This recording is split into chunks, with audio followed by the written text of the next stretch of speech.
Welcome to another transformative episode of SoulShift, where we explore the profound awakenings that happen when we courageously turn towards our truth. Hi, I'm Christine Morgenstern-Shin, and I'm with my co-host, Mindy Gorman-Pletzer. And today's conversation is one that I know it's very close to my heart, and it'll touch many others as well. We're diving deep into healing trauma that lives just not in our minds, but in our souls, in our bodies, and in our energy.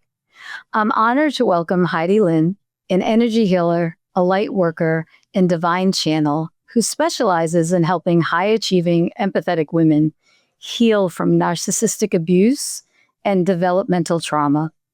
After breaking free from her own lineage of generational trauma, Heidi now guides others to clear deep energetic wounds and reclaim their feminine power. Welcome to SoulShift, where modern science, ancient wisdom, and real life align. SoulShift offers a peaceful pause in your week, a gentle reminder that meaningful change doesn't have to be overwhelming. Together, we'll discover practical tools, we'll share authentic conversations, and honor the beautiful complexity of being human. This is your invitation to breathe, to reflect, and to trust the process. Thank you for being here. Let's shift Gently. Together. So what moves me most about your work, Heidi, is you help women not just stop with the challenges of the abuse, but to move from surviving to start truly rising. So welcome to SoulShift. Thank you. Appreciate that. And I wanted to dive in right out of the gate, if it's okay, to talk about how you broke free from this lineage of generational trauma. Are you comfortable sharing what that process and awakening looked like for you? And how did it actually shape your calling to help other people heal at this soul level? Oh, I'm absolutely happy to share it. My story is definitely something that's inspiring for others. It all started when I was very young. I can remember that I always felt like I didn't belong. In the home I was in, I felt like I was like from somewhere else. And I was being abused constantly, but there was a part of me that would pop out at times going like, this isn't it. This isn't it. And I really didn't know what that was, but there did come a time in my life where I was taken out of my home and put into a foster home, and my father had threatened my life. So I had been put in a high security foster home. I just wanted to die. I just didn't want to be around anymore.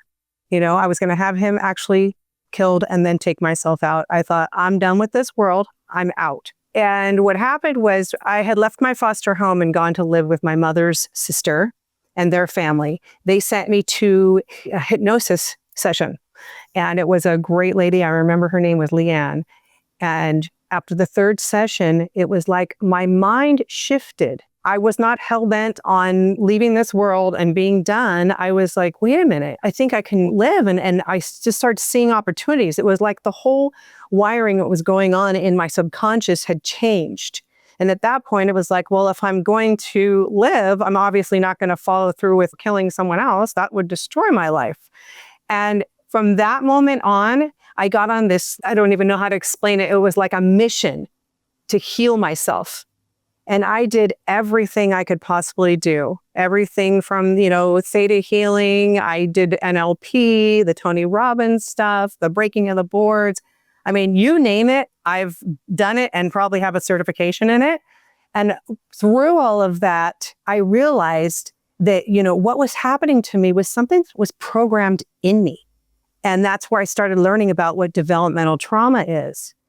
From the time that you're in the womb to the time that you're 10 years old, you are developing who you are as a being, your brain, your subconscious, everything, your conscious mind, right? Because we're basically a sponge at that time. We just take everything in. You're bad. I feel that I'm bad. The only way for it to stop is to rewire it.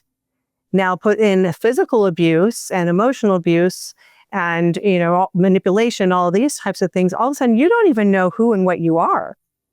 And so women who, like myself, who I kind of got this, I'm going to heal myself, this masculine, I'm going out there energy, were successful. I was extremely successful in real estate. I was the #1 salesperson everywhere I was at. But home, I was dying inside. I had the wrong relationships. I was attracting all the wrong things because there was still the program running in the background of you're not worthy, you're not good enough, love is pain, abuse is love, chaos is life. So when I figured all that out and understood that it was developmental trauma and that it's actually a disorder that cannot be healed by any prescription, you have to go in body, mind, and spirit and heal it. Yeah. You were so fortunate that you were able to dig deep and figure this out. Mm-hmm. So how would you call this developmental trauma disorder, DTD, different from what most people think of when they hear trauma? And why is it that so many accomplished women carry this without even realizing it? Well, for one, a lot of people say it's PTSD. And it's not. Oh. And then there's also complex PTSD, which recently I've seen that on some of my social media. Oh, that's complex PTSD. Complex PTSD is repeating trauma. PTSD, as we know, is a single event, could have been raised in a great childhood, go to war, and now you have post-traumatic stress disorder. It's an event that happened, or continual stress. Developmental trauma happens from the time you're in the womb till you're 10. You're developed with it. You created your being that way. So you're going to grow up. You're going to be an adult. There's things that you have to do in society. You have to get a job. You have to get a career. And a lot of the people that I work with have a very similar story to mine.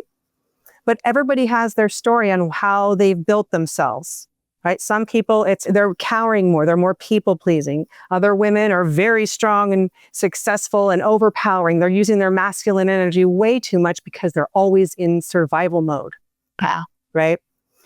So with that, I feel like these women don't know what's going on because it was ingrained into them from the time they were a child, while their subconscious was still running the show. Because until we're like about 10 years old, that's when our consciousness comes online, our conscious thoughts. That's when kids, hey, I don't want to do this and that. All of a sudden they get a little bit of backbone and they're not just a sponge. But it's still you. And so they've completely identified with this. So you could be out there and be the successful woman and looking like everything's great, but at home and inside of you, you're silently dying. You've got the wrong relationships. You're constantly attracting narcissist friends, bosses, men, whatever. It doesn't matter. It's in your physical body. It's in your subconscious. It's in your being. So the only way to heal it is to heal those three things and then replace it with new beliefs, new energetic signatures. It's really fascinating. And I love how you shared with the audience that our biology can become our biography years later. And it sounds like, a lot of women that are in their second, say, season of life start having different awakenings and they want to uncover. They might not know that they've had developmental trauma, but they want to uncover, why don't I feel as amazing on my inside as I am successful on the outside? So when clients like this come to you and they're just not aware of what's happening inside their bodies, how do you first approach trying to assist them and help them? Usually, if they're coming to me, they have something that they're not happy with in their life. They're either attracting narcissistic relationships in whatever way. They have outward success. They have inward emptiness. They have fear of boundaries, fear of being seen, never feeling safe. There's something that's brought them to me that they don't want to live with anymore. And their pain is something that's unbearable and they want to make a change. At that point, then I can come in and I do an energy reading. And I'm able to read what's in their field right then and there that's causing the problem. And then I'm able to tell them what their next highest purpose is. So for some people, it could be like, I've actually mapped out their entire next career. Other people, I get channeled in with, here's the main blocks that they need to take care of right this moment. And here's the next steps. That's why doing a program with me versus just like a session is paramount, because everybody has a different journey that they're on. And I work with each person individually on their own journey. Okay. Yeah. With that being said, once you've read their energy, whatever you've discovered, it sounds like you're getting different downloads, right, for different people. Do you then work with them on X amount of energy sessions to start healing those blocks? Or is it a different type of work that they do on their own or a little bit of both? Like, how would you proceed from there? Because it's quite fascinating, especially for a client that is in such desperate need of assistance, but they might not understand like how their physiology works or what energy work is, or, so how do you approach that and educate? Absolutely. So once they've done the energy reading, I get agreement from them. This is their spirit guides. This is their reality. It's 100% accurate. So once I get agreement from these things are going on, then we talk about, here's the change we need to make. And so I always start with clearing blocks that are the most immediate blocks. And I do healing and I bring in different frequencies or subconscious mind beliefs that they need at that time. And then we go over things like energetic protection, having a daily practice, cutting cords, doing things to protect themselves, because most of my clients are empathic. And even if they're not, you've left yourself open to all of this going on. You have been living in trauma. So you need to learn how to protect yourself, body, mind, and spirit every day, set themselves up with a daily practice. I do things like if, they can contact me between sessions. If they're having stress, they send me WhatsApp message and I'll either do a transmission and send it to them, or I'll just tap right in and do it then and text them back. And I mean, I've had people, or this one girl had a migraine headache for 2 days. I don't know why she didn't text me right away. I did it and I didn't have a chance to text her back right away. I texted her back 10 minutes later and she was like, you must have done something because the headache went away like that. There's a lot of things like that. So it's not just you're coming in and getting your blocks cleared and then I'm going to do healing work on you and bring new things in. There's also classes on how they do their own meditation, how to do a daily practice. And then we channel in and find out what their highest purpose is. So every session, there's always a lot of channeling in. So their spirit guides, their team, their highest self is guiding this healing process. There's no cookie cutter in what I do. Yeah. And what's so profound about it is that you are building a foundation of safety for the people that you're working with. Yes. And in my work, so many of the women who come to me do not feel safe in their bodies, which is why they want to change their bodies. They don't feel safe. And many times it's because of the kind of trauma you talk about. So it's extremely profound to teach about the real meaning of safety in the body. But the precursor to that is trust. So how can you help somebody understand what true trust and safety feels like? We do that through feeling. So what I mean is when I start clearing the energy and bringing in new subconscious beliefs and a new energetic being, it's kind of like wiping a virus off a computer and reinstalling. They feel it. They're like, wait a minute, all of a sudden, I don't feel this way anymore. It's literally taken out of their field. The best way I can explain it is this, is the energy work that I do is very different than others because I go to the root of what's going on. This isn't talk therapy. I'm not digging to try and find out what's going on. I get it right from their guides. And when we do it, when there's trauma, it always starts, the bottom is the foundation, the first event. And then all the other events happen and now we've got a skyscraper.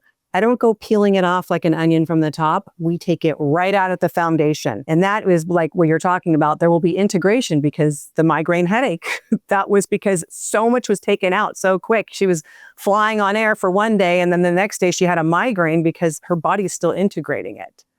So you start feeling safe inside your body because you start feeling different and feeling things you've never felt before. And you know that they're good. They feel safe. They feel secure. And then I teach a lot about boundaries. And I teach them, now everybody says set boundaries. Well, guess what you get when you do boundaries? Pushback. We get a lot into empowerment. Okay, you set a boundary with this person. They're not respecting it.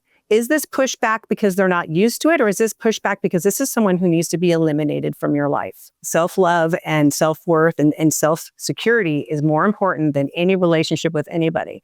And when you let them go, new ones will come in because you've just opened a vortex of energy to bring new people in who are aligning with your new vibration. And what about the woman who has spent decades disconnected from herself, disconnected from her needs, her desires, her intuition? How do you bring trust and safety into that picture when the voice of the wounded has really been protecting her?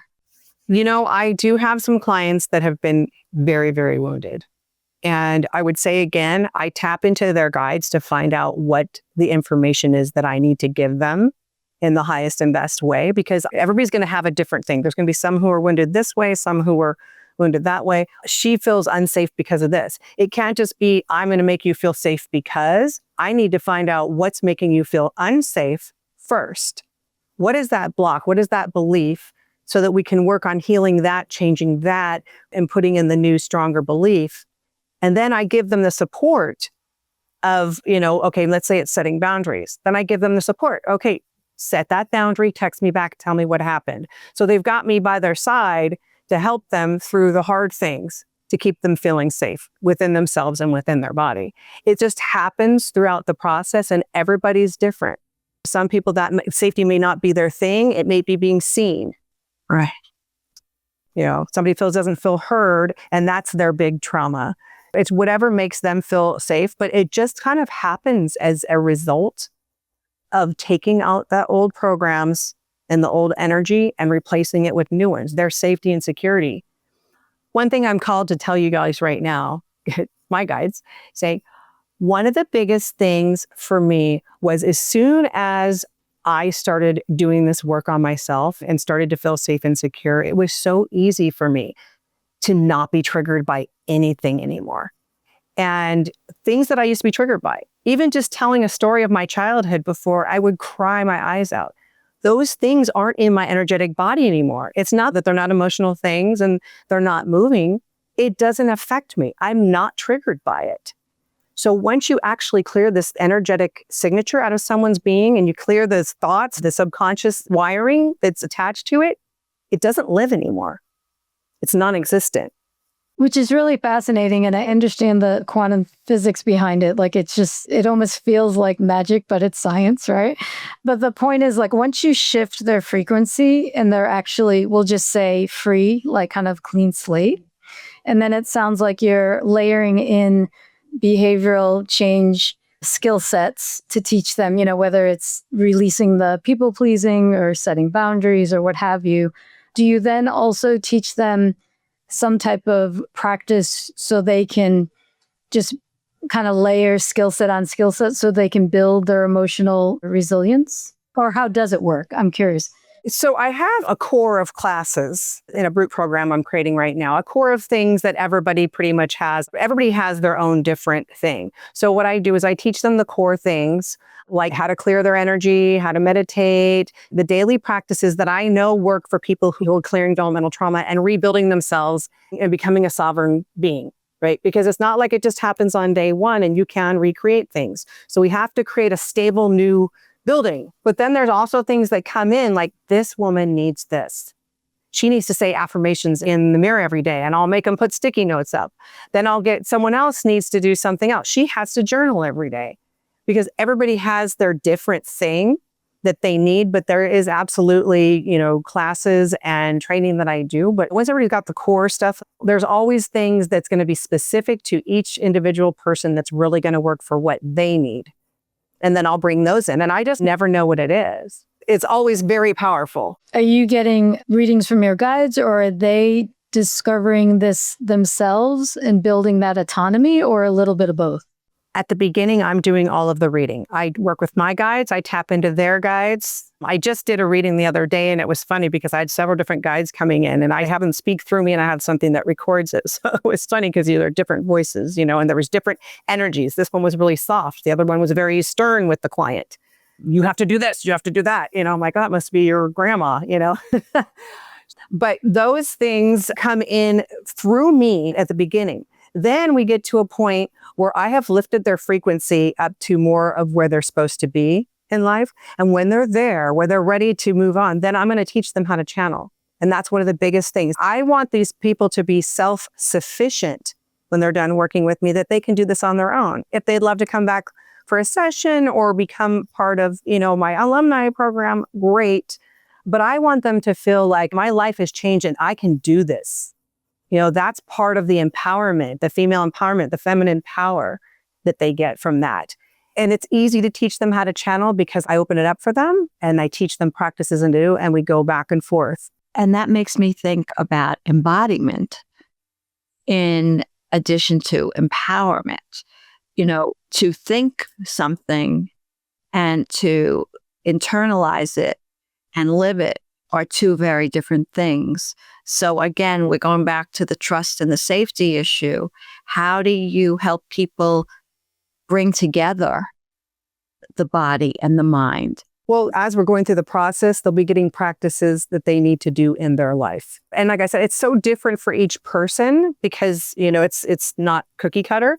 I have one client that she recently keeps talking about this ex-boyfriend of hers to her friend. And then the friend is this narcissist friend who keeps dumping on her and you're not good enough and wants to, feel like she's better. And she's going on and on and on and on about it. And I just said, stop. Here is your practice.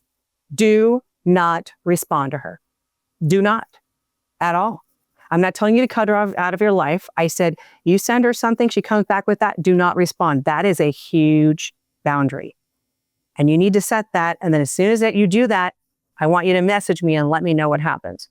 And so she started doing that. And then there was something with her job where she felt that she, was not making enough money. And I said, I want you tomorrow to go into your job and you're going to ask for that raise. And here's how we're going to do it. And we channeled the whole thing in and she went in and she got the raise.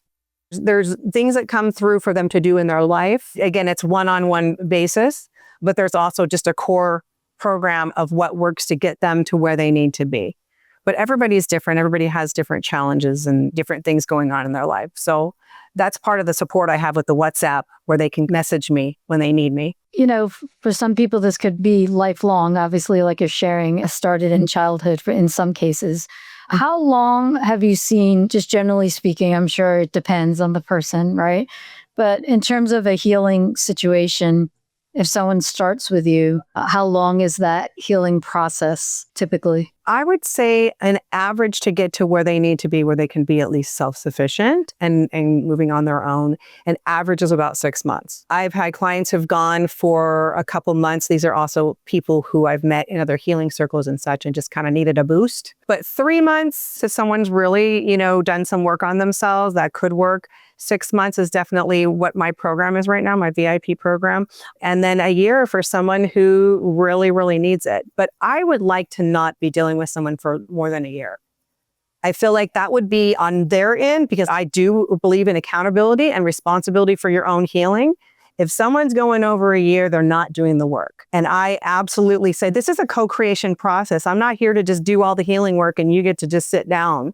On the days I'm doing the actual healing, yes. But everything else, this is, there's homework, there's things they need to do.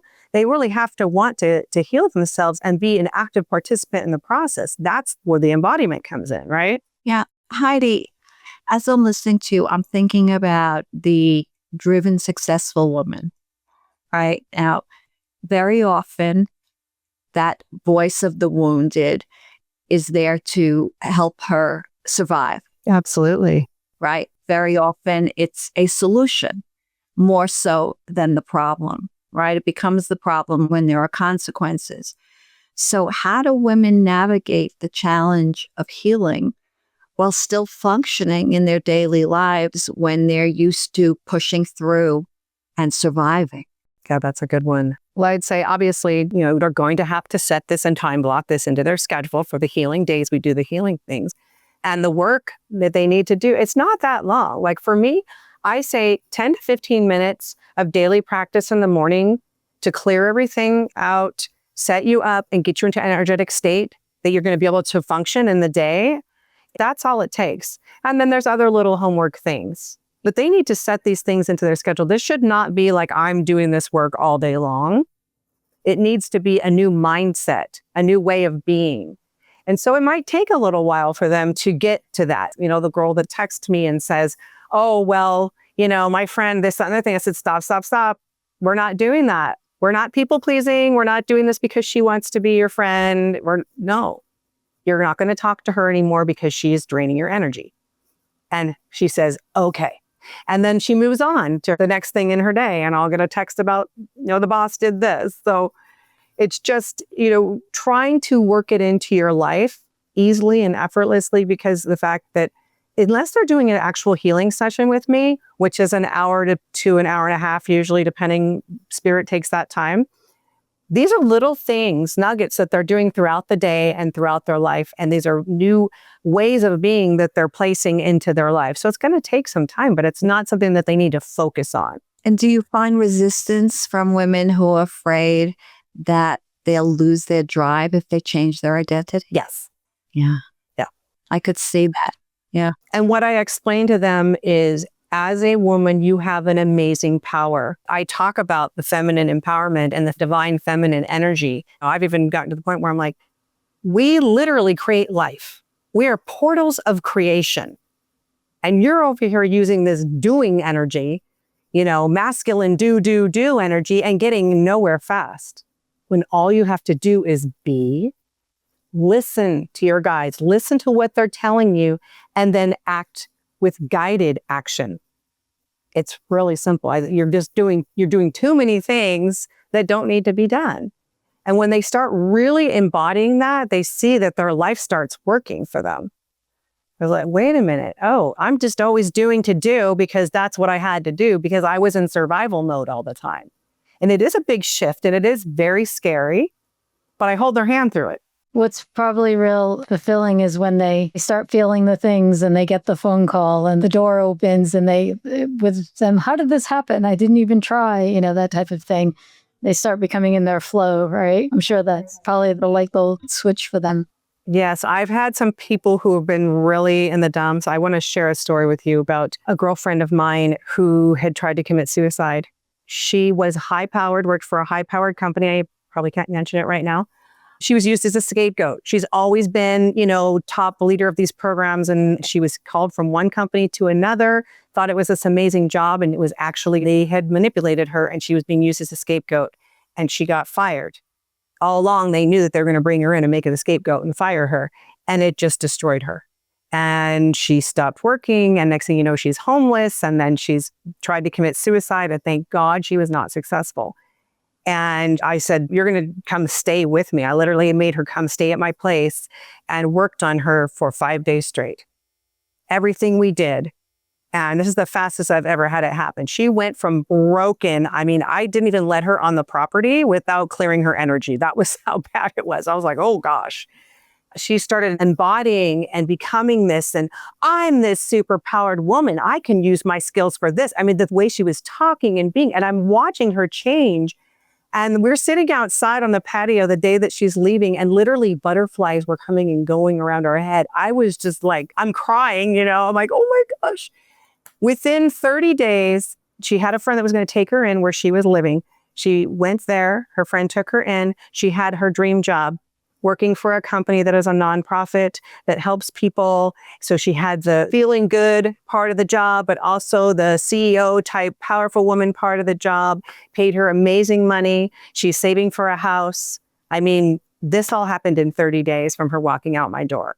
So when I feel that, it feels so good. That's what gives me the drive, is watching these women go from here to here and they're so happy. And then I want to let them go like little birds. It's really blessed work that you do, Heidi. Thank you. No, it's really astounding. So Heidi, if you could leave our listeners with just one key insight that becomes possible, what we like to call a soul shift, right? And it sounds like you very much resonate with that word. What would it be? I would say it's time for the end of self-betrayal. Yeah. You can become safe in your body. You can set boundaries. And when you do that, when you're able to do that, because I know it makes a shift in the body, mind, and spirit for you to be able to get to that point, you will be free. It's beautiful. Yeah, no, absolutely beautiful. Yeah. Heidi, please tell our listeners where they can find you and really experience your profound work. Thank you. Thank you.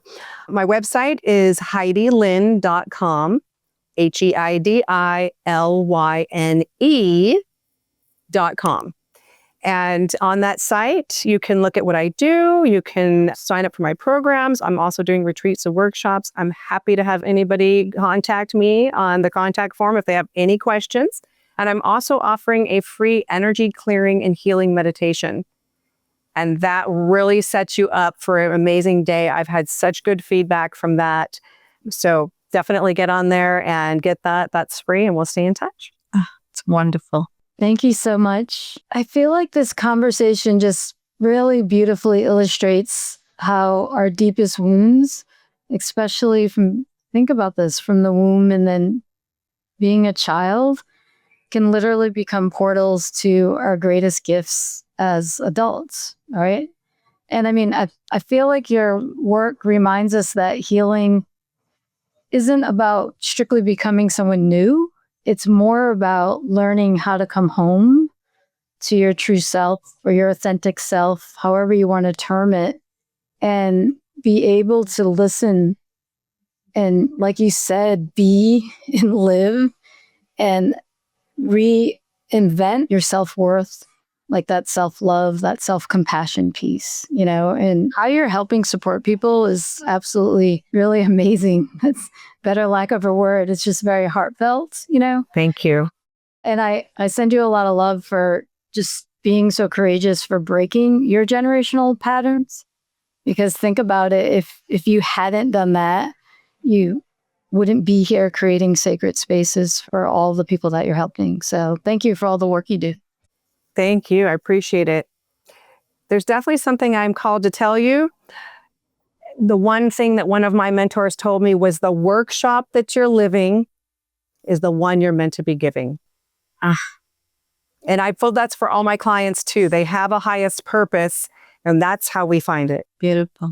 Again, thank you. We were blessed to have you with us today. Truly, truly blessed. You've been a wonderful guest, and I look forward to connecting with you further. Absolutely. Bye for now. Bye. Thank you for sharing this sacred time with us today. We hope today's conversation offered something meaningful and nurturing for your journey. Remember, transformation unfolds one gentle shift at a time. There's no rush, just your own perfect timing. Until next week, we invite you to carry one small insight with you. This is not another to-do, but a soft gift to yourself. If something spoke to you today, we'd love to stay connected, so subscribe to join us weekly. And if you're watching on YouTube, feel free to leave us a comment below. Your reflections bring depth to this space and help others feel seen. Remember, you never know what someone is going through, and your comment could shine in someone's heart. Leaving a review or sharing this episode is another beautiful way to support SoulShift and help others find their way here. With love from the SoulShift sisters. Remember, you don't have to walk this path alone. Until next time, may your journey be gentle And your heart full.